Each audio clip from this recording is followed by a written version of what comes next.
I knew something was wrong the moment I walked into that private room. The table was already set, the papers were already stacked, and the pen was already waiting for me. No menus, no small talk. Just my family sitting there, quiet, watching me, like they already knew how this was supposed to end. My mother smiled and said, "We just want to talk, nothing formal." But there was a man in a suit, sitting at the far end of the table.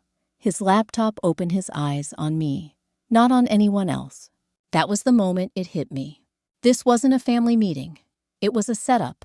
They weren't here to ask. They were here to take. What they wanted was the inheritance my father had left me, the one he spent his entire life building quietly, carefully, the one he trusted me to protect. And when I refused to hand it over, the smiles disappeared.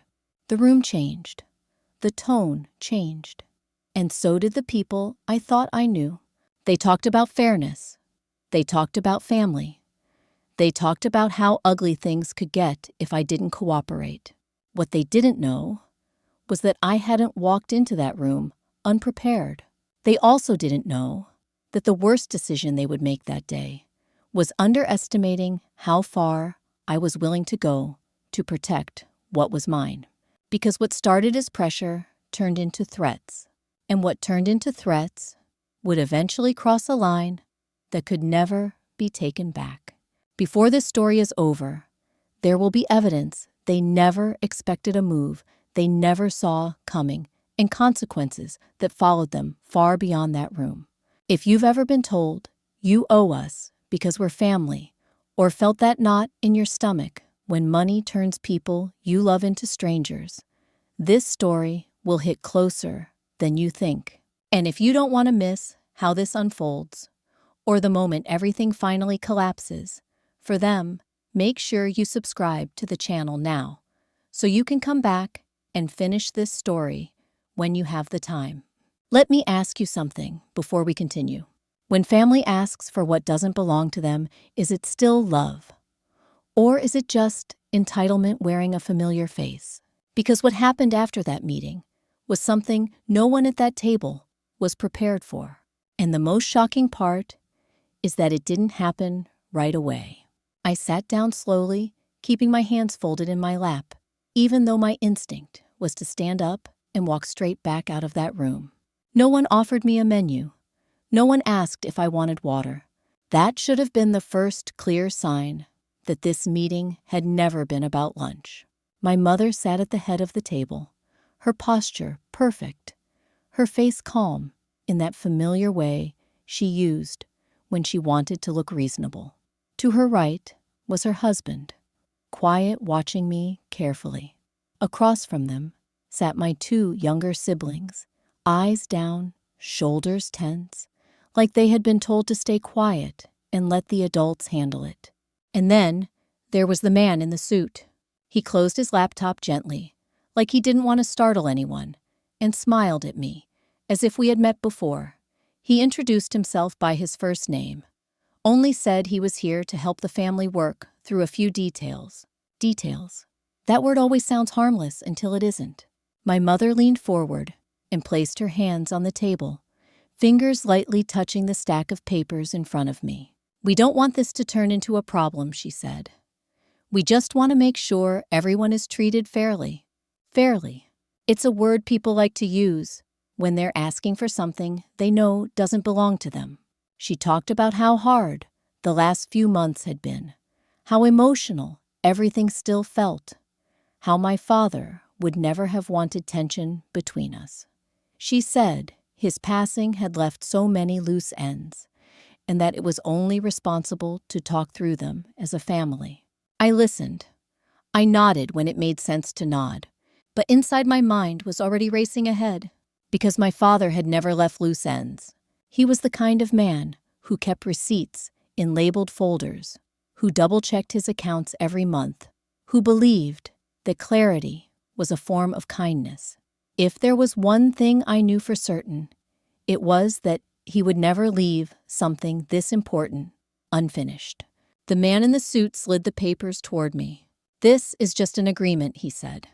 Nothing is being forced. It simply allows the family to redistribute certain assets in a way that reflects everyone's needs. Redistribute. Another harmless-sounding word. I glanced down at the first page. My name was printed neatly at the top. Below it were paragraphs of legal language, dense and precise. The kind of writing that looks calm, even when it's doing something dangerous. I didn't read it all right away. I didn't need to. I had already recognized enough key phrases to know what this was. My mother watched my face closely. "We're not asking you to give everything up," she said quickly. "Just a portion. Enough so no one feels left behind." That's when I finally looked up. No one feels left behind. She said it like it was a shared concern. Like we were all equally vulnerable here. Like I hadn't been the one sitting alone after the funeral answering calls about paperwork, while everyone else waited to see what they might get. I asked one simple question. "If I don't sign this," I said, "what happens next?" The room went quiet. Not an awkward silence. A calculated one. The man in the suit spoke instead of my mother. "Then things could become more complicated," he said. "There could be delays, legal expenses, public filings. It's usually easier for everyone if matters like this are resolved privately." Privately, meaning quietly, meaning without witnesses. My mother added, "We're just trying to protect you. Stress like this can follow you for years. Your credit, your work, your future." She said, future, like it was something fragile I might accidentally break if I didn't listen to her. I thought about the conversations I used to have with my father, late at night, sitting at the kitchen table, while he showed me how to read a bank statement, how he used to say that money arguments don't start because people need more, but because they feel entitled to what isn't theirs. I looked around the table again. They were all watching me now, waiting. That was when I realized something important. They weren't asking for my decision. They had already decided what the right answer was supposed to be, and they believed pressure would be enough to get it. What they didn't realize, sitting there so confidently, was that this meeting was only the beginning. Because while they thought they were closing in on me, I was already thinking several steps ahead. And in the next part of this story, you'll understand why my father's quiet habits would turn out to be the one thing they never saw coming. To understand why that meeting felt so wrong, you have to understand what my family used to be. I grew up believing we were ordinary, not perfect, not wealthy, just stable in a quiet, dependable way. My father worked long hours, but he never complained. He believed in routine, in responsibility, in living within your means.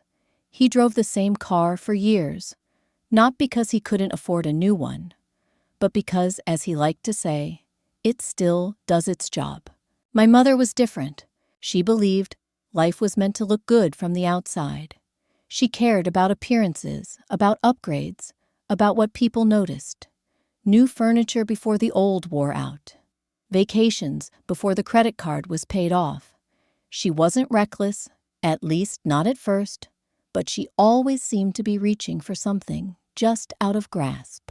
For a long time, they tried to meet in the middle. My father would compromise. My mother would promise things would settle down. But money has a way of exposing the fault lines people prefer not to see. The argument started quietly, not shouting, not slammed doors, just tension that lived in the room, especially late at night when bills were spread across the table and no one wanted to be the first to speak. I remember sitting on the stairs, halfway between my bedroom and the living room, listening. My mother talking about what we deserved. My father talking about what we could actually afford. Neither of them sounded cruel, but they were no longer speaking the same language. When they finally separated, it wasn't dramatic. No big scene, just paperwork schedules and a careful conversation where my father explained that sometimes adults choose different paths. I stayed with him most of the time, not because he asked, but because his home felt quieter, safer, He taught me small things that didn't feel important back then. How to balance a checkbook. Why you never sign something you don't fully understand. Why keeping things simple gives you more freedom, not less. He never spoke badly about my mother. Not once. But every now and then, usually when we were doing something ordinary, like grocery shopping or fixing something around the house, he would say things that stuck with me. People show you who they are when money is involved, he told me once. Pay attention. It saves you a lot of pain later. At the time, I thought he was just being cautious, maybe even a little old-fashioned. I didn't know he was preparing me. My mother, meanwhile, rebuilt her life quickly. New home, new routines, new priorities. She talked a lot about family, about fresh starts, about doing better this time. But I noticed something, even then. Whenever she spoke about the future, it was always tied to money. College costs, property values, opportunities. I wasn't a person in those conversations. I was a responsibility, a factor. As I got older, the distance between us grew, not because of distance, but because of expectations. She expected loyalty, agreement, gratitude. My father expected independence. When I left home, he hugged me and said, "Build something that's yours. That way, no one can take it from you." At the time, I smiled and promised I would. What I didn't know was that while I was building my own life, he was quietly making sure his would never be used against me. He never told me about the meetings he had with his attorney. He never mentioned updating documents or reorganizing accounts. He believed preparation was private. And as I sat in that restaurant years later, with my family watching me weigh my options, I realized something that made my stomach tighten. The reason they were so confident, so certain I would eventually give in, was because they believed I didn't know the full story. They thought they were walking me into unfamiliar territory. What they didn't realize was that my father had already walked me through it, one quiet lesson at a time. And in the next part of this story, you'll see exactly how far he went to make sure I would never have to choose between protecting myself and keeping the peace. My father died on a day that felt painfully ordinary. There was no warning that morning. No last conversation that felt important at the time. Just a missed call, and then another. And then the kind of phone call that changes the way you breathe forever. An accident. That was the word they used. Sudden, unavoidable, final. I remember sitting on the edge of my bed, holding my phone, staring at the wall, while someone on the other end explained procedures and next steps. Their voice sounded distant, like it was coming from another room, another life. My father was gone. The funeral was small, the way he would have wanted it. No spectacle. No speeches trying to make sense of things that don't make sense. My family came, of course. My mother cried loudly, her grief on full display. She hugged people she hadn't spoken to in years, repeating the same phrases about loss and heartbreak. I stood there, quietly listening, feeling like I was watching a performance I wasn't allowed to interrupt. I didn't have the energy to argue with grief. Not then. A few days later, after the flowers wilted and the calls slowed down, I received an email from a woman I had never met. She introduced herself as my father's attorney. She asked if we could meet. We sat across from each other in a quiet office that smelled faintly of coffee and paper. She spoke, calmly, carefully, as if she understood that every word mattered. She told me my father had been very thorough. He had updated his will more than once. He had documented everything. He had made his intentions clear. There was no confusion. Everything he owned outright after the divorce and everything he had built since then was left to me. Not because he wanted to punish anyone, not because he was angry, but because he wanted me protected. The assets weren't extravagant. No mansions, no flashy accounts, just solid, carefully managed pieces of a life lived responsibly. his home, his savings, his retirement accounts, investments chosen for stability, not excitement. As she explained the details, I felt something unexpected settle over me. Not excitement, not guilt, relief. Like he was still doing what he had always done, making sure things were handled, making sure I wouldn't be cornered or pressured into decisions I didn't understand. The attorney looked at me and said something I'll never forget. "Your father was very clear," she said. "He didn't want anyone interfering with your future." Interfering. At the time, I thought it was just careful legal language. I didn't realize how literal that word would become. The probate process moved forward smoothly. No challenges, no objections filed. Everything was validated, transferred, documented. Legally, it was done. Emotionally, I was still catching up. That was when my mother reached out. Her messages were long, carefully written, full of reminders about family and unity. She talked about how hard this had been on everyone, how my father would want us to support one another. She didn't ask how I was holding up. She asked what the numbers looked like. At first, I tried to be patient. I told her the process was still underway, that my father had an attorney, that everything was being handled properly. She ignored the parts she didn't like and focused on the parts she could work with. "How much do you think it's worth?" she asked. Roughly. When I didn't answer right away, the tone changed.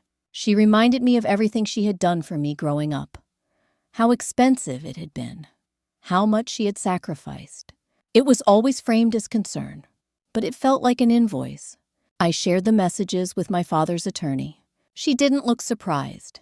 She told me not to discuss numbers, not to sign anything, not to agree to private arrangements.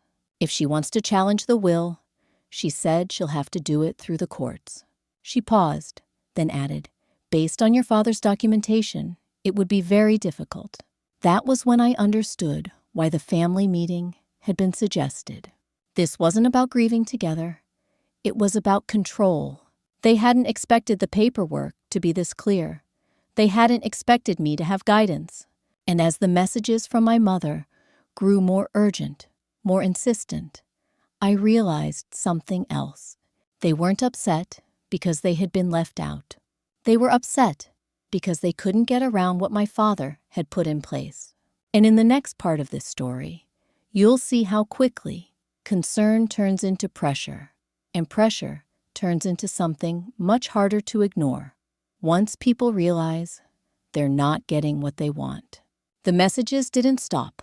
At first, they came every few days long and carefully worded the kind that looked thoughtful on the surface. My mother talked about healing, about not letting money tear the family apart, about how proud my father would be if we handled this like adults. But underneath every message was the same question dressed up in different clothes. "When are we going to talk?" When I didn't respond right away, she followed up, then followed up again. Soon the patience disappeared. Her words became shorter, sharper, less polished. She warned me that lawyers were expensive, that legal processes dragged on, that things could become complicated if I insisted on doing everything the hard way. She mentioned paperwork delays, tax issues, and how stress like this had a way of spilling into other parts of your life. Your job, your credit, your reputation. She said it all with a concerned tone, like she was doing me a favor by pointing out the risks. I saved every message, dates, times, exact wording. It wasn't something I planned at first. It just felt necessary. Like writing things down was the only way to keep myself grounded when conversations started to twist. My father used to say that when people feel cornered, they talk too much. They reveal things they don't mean to. I started to see what he meant. One voicemail stood out more than the others. "I'm trying to help you," my mother said, her voice tight, "but you're making this harder than it needs to be. You don't want this to turn into something ugly." Ugly. That word stayed with me, because nothing about this had been ugly until money entered the conversation. I shared everything with my father's attorney. She listened carefully, then told me something that made my stomach drop just a little. "This is escalation," she said. "It's still subtle, but it's moving in a direction you need to be prepared for." Prepared, she advised me not to respond emotionally, not to argue, not to explain myself. She told me to let silence do some of the work. People hate silence when they think they're losing control. A week later, my mother emailed again. The subject line read family meeting. She said it was time to clear the air, to sit down, face to face, to talk things through calmly. She suggested a nice restaurant, a private room, somewhere quiet, where we could speak openly without distractions. "It will just be us," she wrote. "Nothing formal." I read the email 3 times. Private room, nothing formal. The words didn't match the tone of everything that had come before. I felt that familiar knot in my stomach, the one that shows up when your instincts are trying to warn you, but you haven't caught up yet. I forwarded the email to my attorney and asked a single question. "Should I go?" She called me instead of replying. Her voice was steady, professional, but direct. "If you go," she said, "you don't go alone, and you don't sign anything." That was the moment I realized this meeting wasn't about reconciliation. It was about leverage. They had tried messages.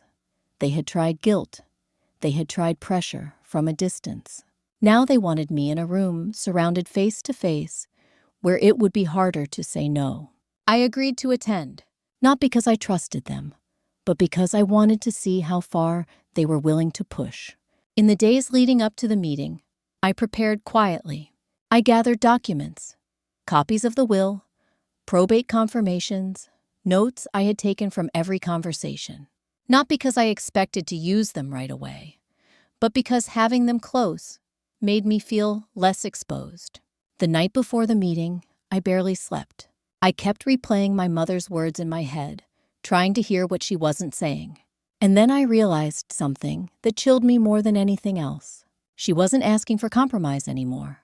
She was acting like the outcome had already been decided, as if the meeting was just a formality, as if my role was simply to show up and comply. By the time I drove to the restaurant the next day, my nerves had settled into something else entirely. Focus. I didn't know exactly what they were planning to put in front of me, but I knew one thing for certain. Whatever was waiting on that table wasn't going to be a conversation. And in the next part of this story, you'll see exactly what they thought I would agree to, and why walking into that room would change everything for all of us. The restaurant was quieter than I expected. Soft music played somewhere, overhead, the kind you're not supposed to notice. A hostess led me past couples on quiet lunches and business meetings, then stopped at a frosted glass door near the back. Private room. She knocked lightly and opened it. The moment I stepped inside, everything became clear. My mother was already seated at the head of the table, back straight, hands folded neatly, like she was presiding over something important. To her right sat her husband, stiff and watchful. Across from them were my younger siblings, silent eyes avoiding mine. And at the far end of the table sat a man in a gray suit. A laptop was open in front of him. A stack of papers sat beside it. A pen was placed carefully on top, angled toward the empty chair. My chair. No menus, no drinks, just paperwork. "Sarah," my mother said brightly, "you made it." I sat down slowly, keeping my expression neutral. "This won't take long," she continued. "We just want to talk." The man in the suit stood and offered his hand. "I'm Mark," he said. "I'm here to help the family explore some options." Explore options. I didn't take his hand. I looked at the papers instead. They were already filled out. Names typed in. Paragraphs neatly numbered. Legal language arranged to look calm, reasonable, even helpful. My mother leaned forward. "We've all had time to think," she said, "and we believe this is the fairest solution for everyone." She nodded toward the documents. Mark began explaining before I could ask anything. He described it as a voluntary agreement, a family settlement, a way to redistribute certain assets, so everyone would be taken care of, without unnecessary conflict. Redistribute. He said it like he was suggesting we split a dinner bill. I scanned the first page and felt my chest tighten. According to the numbers printed there, fair meant I would transfer a significant portion of my inheritance into a shared arrangement controlled by them. Not temporarily, not conditionally, permanently. This isn't about taking from you, my mother said quickly, reading my face. You'll still have plenty. This just makes sure no one is left struggling. I thought about the months I spent handling paperwork, alone, the calls, the waiting, the silence from everyone at this table until money was involved. I looked up. If I don't sign this, I asked calmly, what happens? The air in the room shifted. Mark closed his laptop slightly, like he was softening the moment. Then this could become more complicated, he said. There may be delays, legal costs. Things can get drawn out. He paused. Those things can affect your credit, your flexibility, your ability to move forward. My mother jumped in immediately. We're trying to protect you, she said. Stress like this can follow you for years. Protect. It was almost impressive how easily the words rolled off her tongue. I glanced around the table. Everyone was watching me now, waiting. That was when I did something that confused them. I didn't argue. I didn't raise my voice. I didn't accuse anyone of anything. Instead, I leaned back slightly and asked a question. How many people are here? I said. My mother frowned. What does that have to do with anything? I looked around slowly. 1, I said, nodding toward her. 2 to her husband. 3, 4. I paused, then glanced at Mark. 5. The room went quiet. You're right, my mother said sharply. This isn't a joke. I smiled for the first time that day. You're right, I said. It's not. I reached into my bag, pulled out my phone, and typed a single word into a message I had already prepared. Then I placed the phone face down on the table, next to the untouched pen.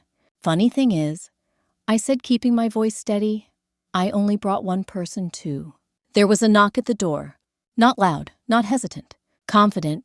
The hostess opened the door and stepped aside, as a woman in a navy blazer walked in, carrying a folder under her arm. She smiled politely. Hello, she said, looking directly at my mother. I'm here regarding Sarah's inheritance. The color drained from my mother's face. Mark stiffened.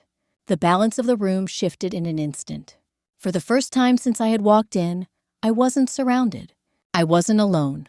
And as everyone scrambled to adjust to this new reality, I realized something important. This meeting, which they believed would corner me into compliance, had just exposed them. Because what they hadn't planned for was someone who knew exactly what they were doing. And in the next part of this story, you'll see how quickly confidence turns into desperation when a carefully constructed plan starts to fall apart. No one spoke for a moment. Not my mother, not her husband, not even the lawyer who had walked in so confidently just minutes earlier.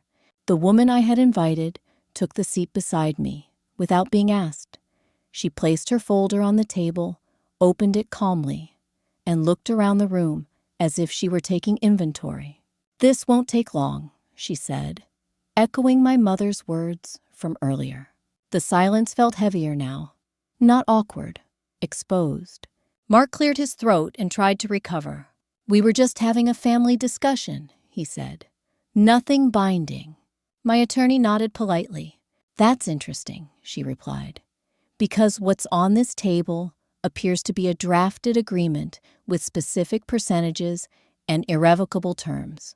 She tapped the papers lightly. Those aren't discussion notes. My mother tried to smile, but it didn't reach her eyes. We're only trying to avoid conflict, she said. We thought it would be easier this way. Easier for whom, my attorney asked. No one answered. She turned to me, then, not to put me on the spot, but to give me space. Have you signed anything? She asked. No, I said. Have you agreed verbally to any redistribution of assets? No. She closed the folder and looked back at the others. Then there's nothing to negotiate here. The room shifted again. What had felt like a coordinated effort minutes earlier now felt disjointed. My siblings stared at the table. My mother's husband leaned back in his chair, arms crossed, jaw tight. Mark glanced at his laptop, then at my attorney. "This doesn't need to escalate," he said carefully. "We can revisit this another time." My attorney met his gaze. "Any further communication should go through me," she said. "And for the record, any attempt to pressure my client outside proper legal channels will be documented." Documented? That word landed hard.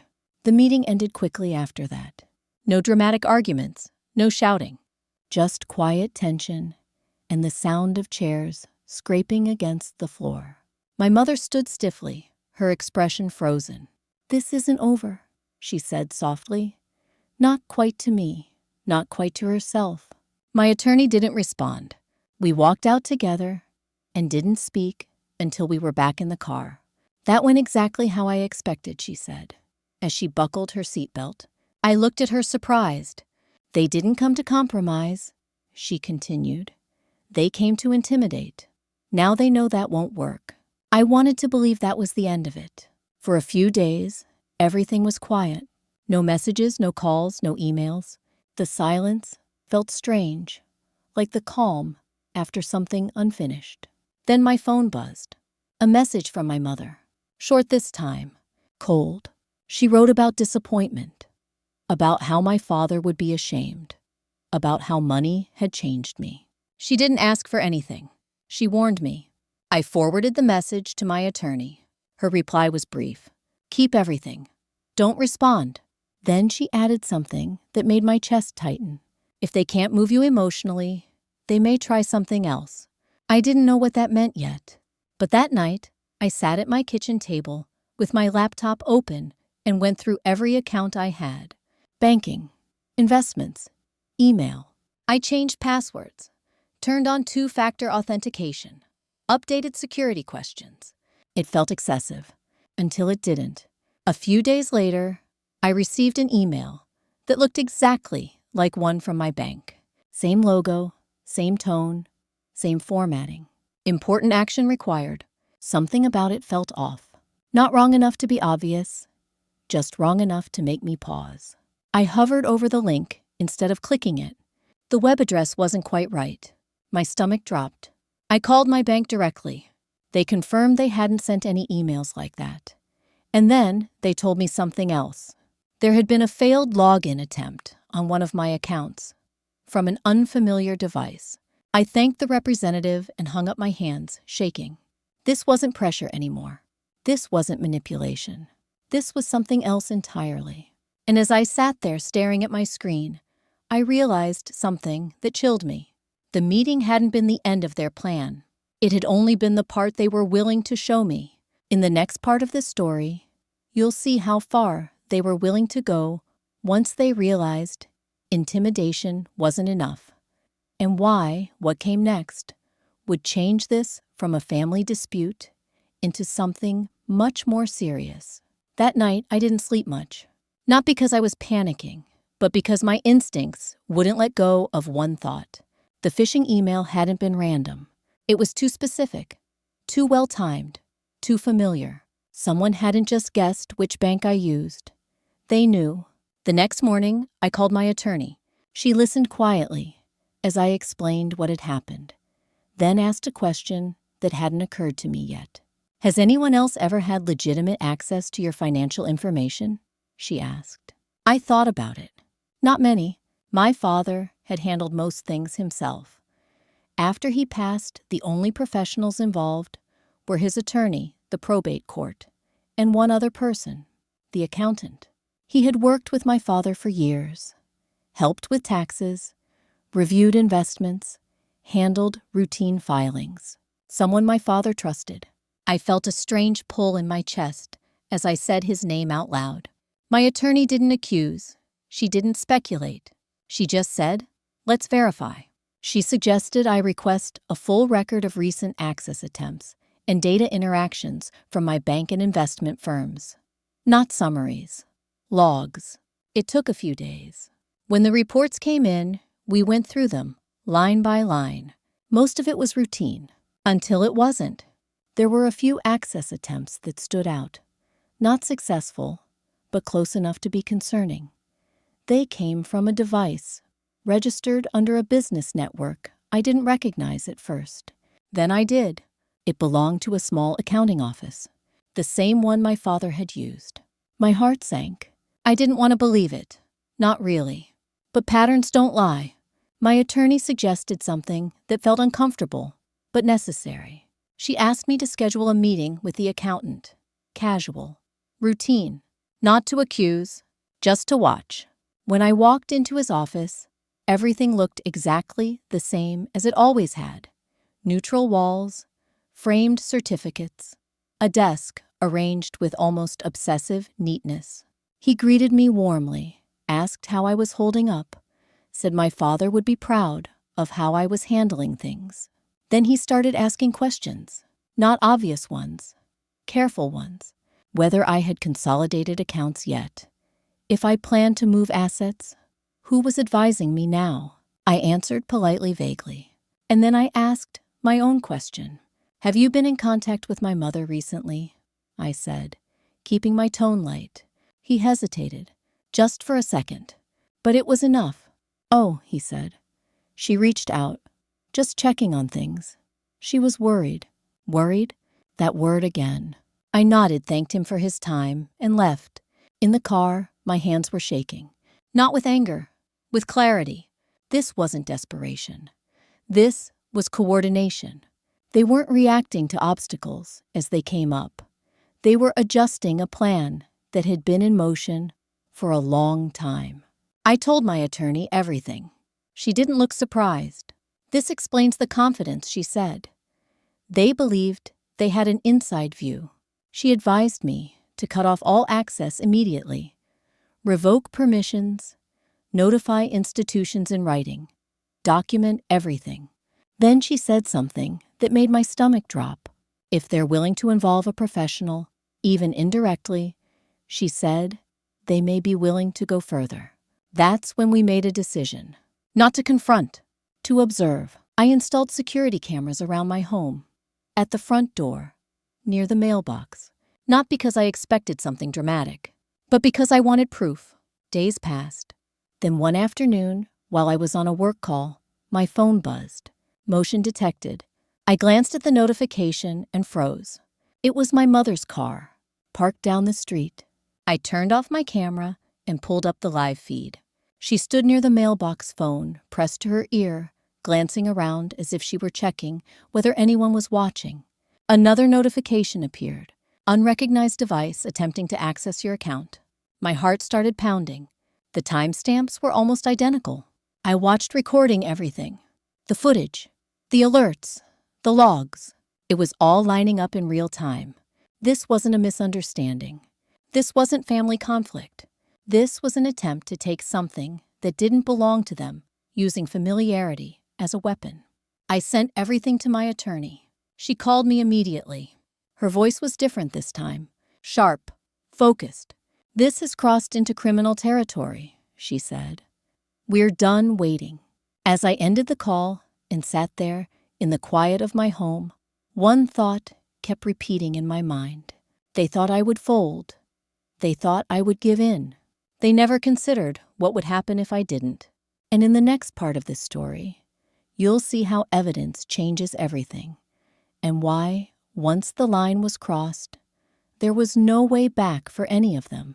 Once the evidence started to line up, everything moved faster than I expected. Not emotionally, legally. My attorney told me to stop thinking like a daughter and start thinking like a witness. She explained that what mattered now wasn't how this made me feel, but what could be proven, documented, and verified by someone who didn't know any of us. Facts don't care about family. We organized everything. The emails, the failed login alerts, the timestamps from my bank, the camera footage showing my mother near the mailbox phone to her ear checking her surroundings. Side by side, it told a story that no explanation could soften. My attorney helped me file formal reports with my bank's fraud department, and with local authorities. It felt surreal to sit at my kitchen table, explaining to a calm voice on the phone that the person I suspected of trying to access my accounts was my own mother. No one sounded shocked. That should have told me something. They asked for dates, times, screenshots. I had them all. Within days, my accounts were locked down even further. Additional security measures were added. Notes were placed on my profile. Any attempt to access or change information would trigger immediate alerts. It felt like building a wall around my life, brick by brick. The silence from my family grew heavier. No more messages, no more warnings disguised as concern. Just quiet. Then, without warning, my mother's lawyer reached out. A different one this time. The email was polite, professional, and carefully vague. It suggested there had been misunderstandings and proposed resolving matters privately before things became unnecessarily public. Public. That word landed exactly the way it was meant to. My attorney replied with a single paragraph. All future communication, she wrote, would be handled through her office. Any attempt to contact me directly would be documented and added to the case file. The tone shifted immediately. What followed was no longer a negotiation. It was damage control. The authorities requested additional information. My bank provided logs. The digital trail became clearer with each step. I was asked to give a statement. I didn't dramatize anything. I didn't speculate. I simply told the truth about the meeting, the pressure, the email that looked real enough to fool someone who wasn't paying close attention. The moment I watched alerts and video footage align in real time. When I finished, the officer nodded slowly. "This isn't a family disagreement," he said. "This is attempted fraud." Hearing it said out loud changed something in me. For months, I had been careful with my language, afraid of sounding dramatic, afraid of being accused of overreacting. But this wasn't emotion. It was action. Soon after, my attorney filed for a restraining order. Not out of anger, out of necessity. It barred my mother and her husband from contacting me directly or indirectly, from approaching my home, and from interfering with any financial matters tied to my name. When they were served, I wasn't there to see it. I didn't need to be. What mattered was that the line had finally been drawn somewhere outside my body, somewhere official. Court proceedings followed. Not the dramatic kind you see on television. Quiet rooms, serious faces, evidence displayed without commentary. I sat beside my attorney, hands folded, listening as facts were laid out one by one. The footage, the logs, the communications, the timeline. There were attempts to explain it away. Concern, confusion, good intentions. None of it held up. Intent doesn't erase action. The judge didn't raise his voice. He didn't lecture. He simply stated that using personal knowledge and access to attempt entry into protected financial accounts crossed a legal threshold. It wasn't a misunderstanding. It was a violation. The consequences weren't theatrical. They were real. Fines, legal costs, probationary oversight, professional consequences that would follow them quietly, persistently, long after the hearing ended. As we walked out of the courtroom, I didn't feel triumphant. I felt steady, like something that had been shaking for a long time had finally settled. I didn't look back, not because I was angry, but because there was nothing left to say. In the days that followed, my life didn't transform overnight. I still went to work. I still cooked dinner. I still woke up some mornings with grief pressing gently against my chest. But the fear was gone. The constant vigilance, the waiting for the next message, the sense that something could be taken from me at any moment, all of that had ended. And in the final part of this story, I'll tell you what real karma looks like when it doesn't scream or explode, but quietly rearranges a life until the people who tried to take everything, are left facing the consequences of their own choices. Karma doesn't always arrive loudly. It doesn't always come with raised voices or dramatic exits. Sometimes it works quietly, steadily rearranging lives, one consequence at a time. In the weeks after the hearings ended, the changes were subtle at first. My mother didn't reach out. She couldn't. The restraining order made sure of that. No messages, no calls, no carefully worded emails trying to rewrite the past. The silence felt different this time. Not tense, not threatening. Final. I heard updates through channels that no longer involved me. Legal notices, administrative follow-ups, professional reviews. Her husband's work began to slow down. Projects disappeared. Opportunities quietly evaporated. When trust is questioned, especially in professions built on credibility, it doesn't announce itself. It just stops answering the phone. Their lifestyle adjusted accordingly, not in a dramatic collapse, but in small, undeniable ways. A house quietly listed. Fewer trips, fewer posts about success. It turns out that consequences don't need an audience to be effective. What surprised me most wasn't what happened to them. It was what happened to me. For the first time since my father died, I slept through the night without checking my phone. I stopped flinching at notifications. I stopped rehearsing conversations that would never happen. The constant vigilance faded. I went back to being a person, not a problem to be solved. With my attorney's help, I sat down and reviewed everything my father had left me, not as something to defend anymore, but as something to use responsibly. We simplified accounts, strengthened safeguards, created plans that looked forward instead of over my shoulder. It felt like finishing a sentence my father had started years ago. I stayed in the same home, kept the same routines. Some mornings, I still caught myself expecting his voice, reminding me to double-check something, to take my time to read the fine print. The grief didn't disappear, but it softened. Therapy helped, not because there was something broken in me, but because I needed space to say things out loud that people don't like hearing. My mother tried to take what my father left me, saying it stopped feeling shocking. It started feeling honest.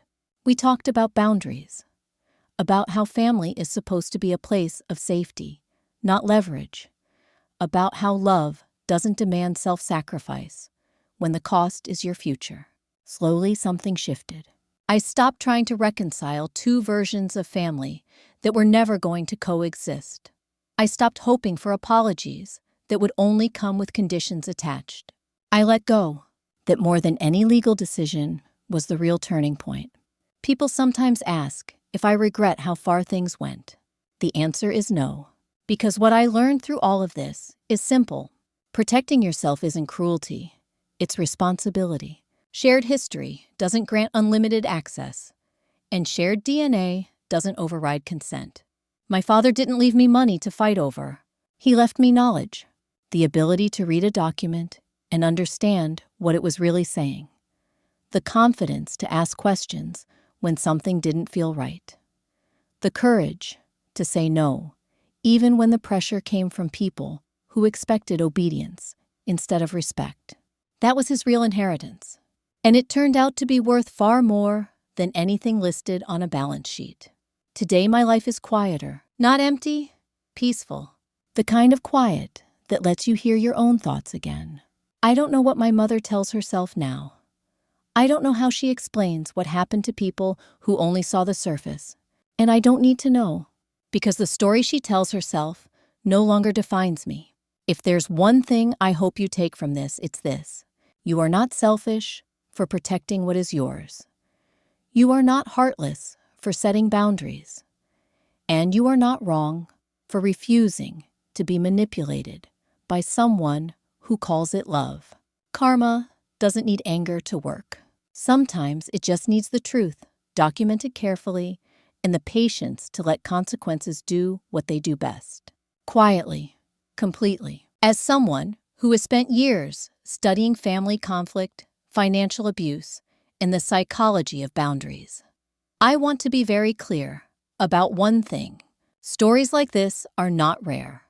They are just rarely talked about honestly.